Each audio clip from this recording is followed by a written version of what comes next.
So ito yung binili natin na adapter para sa ating washer, pressure washer. Okay, ayan po. Saktong-sakto po dito yan sa ating pressure washer. Ito yung ikakabit natin dito. Ayan o. Ayan. Kasya po yan. Yan. Pag naikabit natin yan, ito, ilalagay naman natin doon sa kabilang hose. Yan po yung tinatawag na, pero hindi papasok to hanggat hindi mo na-atras to. I-atras mo ng ganyan yan, tapos kami pasok to.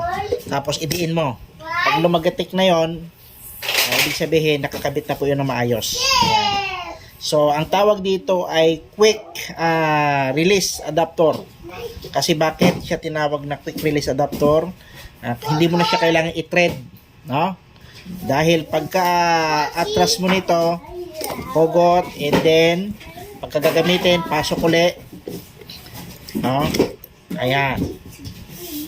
Okay na po yan. Ganyan yan kasimple. So, dalawa ang binili natin para meron tayong reserva. So, ayos. Very good.